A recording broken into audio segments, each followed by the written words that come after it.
భారత communist party వర్ధిల్లాలి భారత కమ్యూనిస్ట్ పార్టీ వర్ధిల్లాలి భారత కమ్యూనిస్ట్ పార్టీ వర్ధిల్లాలి భారత కమ్యూనిస్ట్ పార్టీ డిసెంబర్ 26వ తారీఖు నాడు చేయాల్సిన కార్యక్రమం 27 చేస్తున్నామండి. ఇప్పుడు చెప్పు.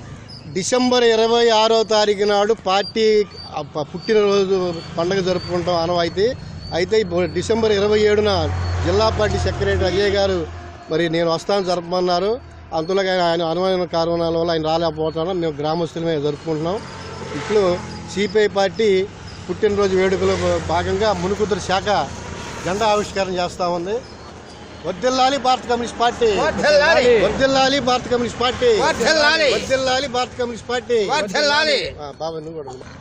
గత 126 సంవత్సరాల క్రితం పుట్టినటువంటి గత 126 సంవత్సరాల కాలం ముందుగానే పుట్టినటువంటి ఈ ఎలువడిన సిపిఐ పార్టీ జెండా రక్తాక్షరాలతో లిఖించి ఈ భారతదేశానికే కాక ప్రపంచ దేశాలకు కూడా వెలుగెత్తినటువంటి జెండా ఈ సిపిఐ పార్టీ కమ్యూనిస్టు పార్టీ ఉద్భవించినటువంటి ప్రత్యేకమైనటువంటి జెండా.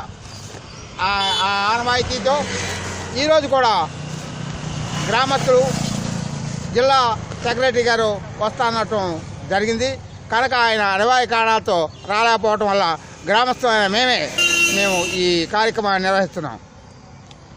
సిపిఐ పార్టీ తరఫున మేము ఇక్కడ మునుగోతురులో మా శాఖ తరఫున మేము ఇక్కడ ఈ కార్యక్రమాన్ని నిర్వహిస్తున్నాం. ఈ కార్యక్రమంలో పాల్గొన్నాం. చాలా ఆనందంగా ఉంది పాల్గొన్నందుకు. అజయ్ గారు వస్తానన్నారు, రాకపోవడం